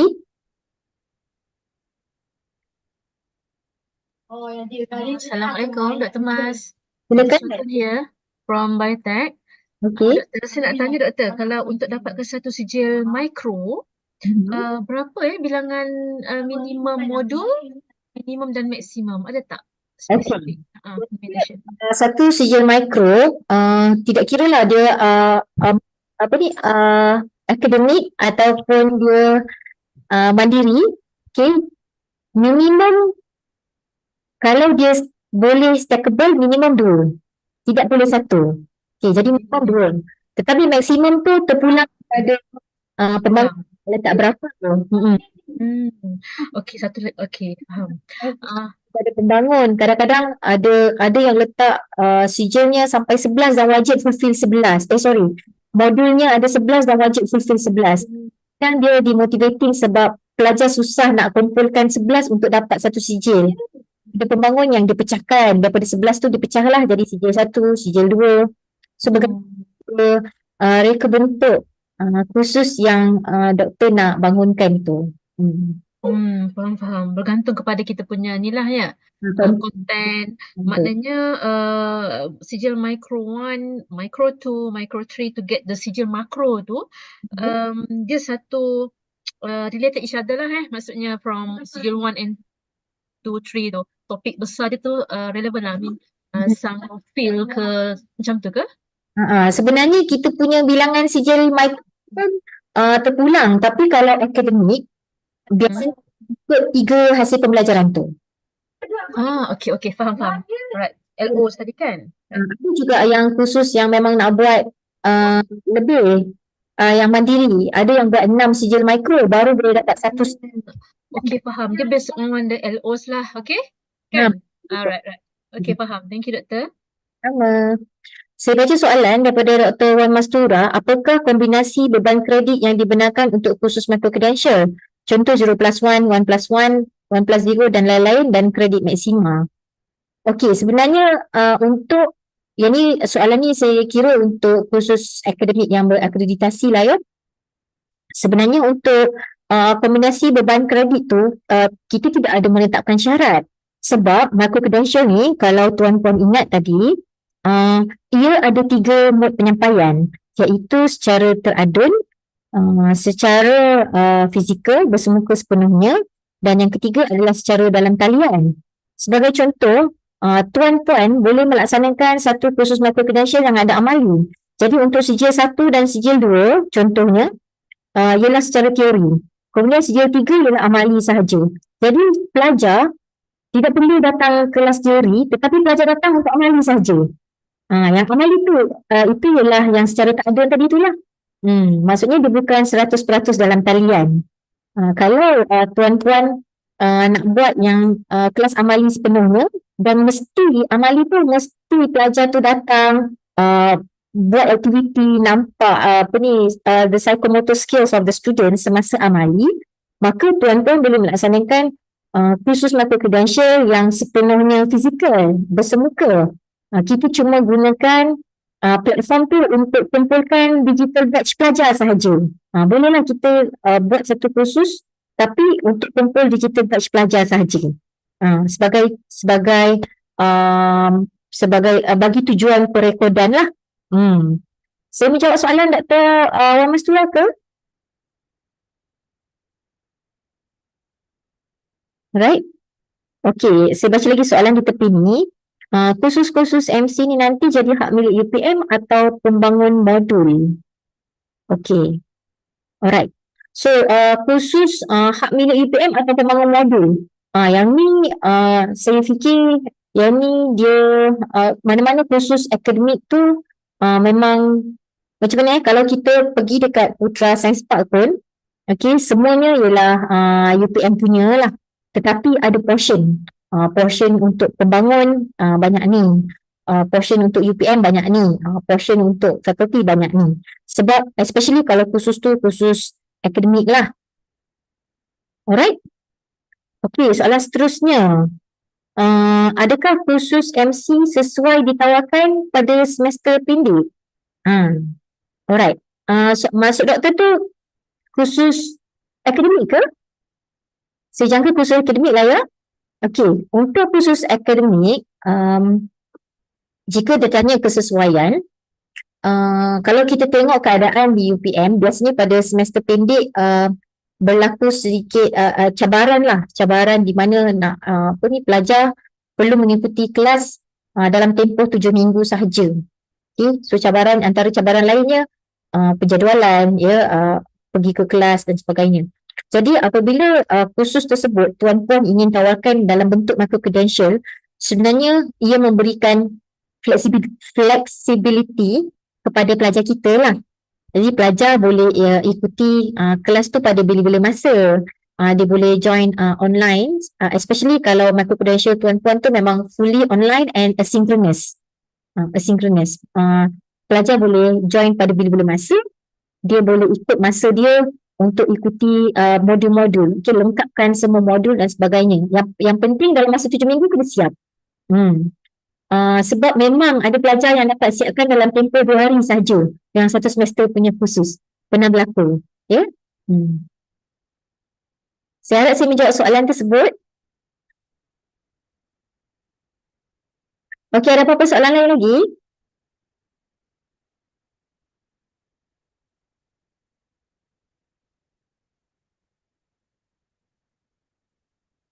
Tuan-tuan boleh drop soalan sama ada di meeting chat ataupun boleh juga just unmute and tanya soalan lah.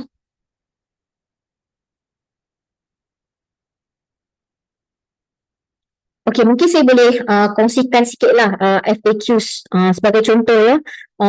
Ada soalan yang sering ditanya, macam mana kalau khusus micro credential saya ni ada prasyarat? Adakah prasyarat tersebut perlu dilaksanakan dalam bentuk micro credential juga? Jawapannya tidak semestinya. Tidak semestinya ya. Kerana micro credential ni cuma satu kursus je.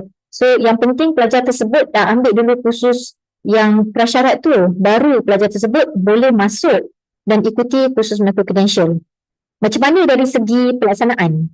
So dari segi pelaksanaan, jika tuan-puan mempunyai kursus micro credential yang ada prasyarat, contohnya kena ambil kursus A dulu baru boleh ambil kursus B yang micro credential, maka tuan-puan boleh berbincang dengan pihak kami untuk kami bantu tuan-puan tetapkan enrollment key, kunci. Jadi hanya pelajar yang mendapat enrollment key sahaja yang boleh mengikuti kursus micro credential tersebut, iaitu pelajar yang tuan-puan telah kenal pasti telah mengikuti kursus prasyarat tersebut. Jadi kami boleh berikan enrollment key, tuan-puan boleh berikan kepada pelajar enrollment key tersebut, barulah mereka boleh ikuti. Kalau tak, mereka tak boleh masuk kursus micro credential itu. Okey, ada soalan lagi? Ni saya sendiri tanya, saya sendiri jawab ni.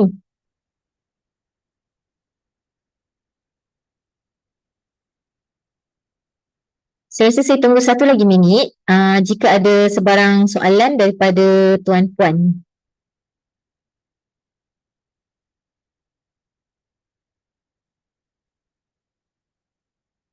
Okey, soalan Dr. Wan Mastura, bagaimana jika pelajar gagal salah satu modul? Okey, bergantung kepada pertama jenis kursus tuan-puan lah. Sama ada kursus tersebut ialah akademik ataupun mandiri. Dan dia juga bergantung kepada syarat yang tuan-puan telah tetapkan di dalam kursus tersebut. Contohnya, jika tuan-puan menetapkan syarat, pelajar boleh ambil ujian tersebut sekali sahaja dan tidak benarkan multiple attempts. Maksudnya tak bagi dua kali peluang, 3 kali peluang kepada pelajar untuk pelajar cuba-cuba lagi. Maka pelajar tersebut tidak akan memperolehi sijil mikro tersebut. Tetapi ada sesetengah kursus yang membenarkan pelajar ulang buat penaksiran tersebut. Bergantung kepada filosofi pengajar tu sendirilah ya. So ada pengajar yang dia tak nak bagi peluang, ada pengajar mungkin tak apa, I want to nurture my students, so I will let them to take this these assessments 3 times, 3 attempts contohnya. So tuan-puan boleh bagi peluang lagi kepada pelajar, dan sebenarnya tuan-puan yang membuat penetapan berapakah markah minimum untuk membenarkan pelajar tersebut lulus dan layak mendapat sijil tersebut. So bergantung kepada penetapan yang tuan-puan buatlah. Okay, ada soalan lagi? Saya harap saya menjawab soalan Dr. Wan Mastura.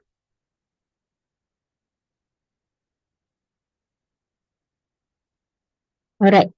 Jika tidak ada sebarang soalan, saya recap hari ini kita telah saya telah kongsikan dengan tuan-puan apa itu micro-credential, bagaimana rupa micro-credential, stacking model itu adalah perkara penting yang perlu diingat untuk pembangunan kursus micro-credential.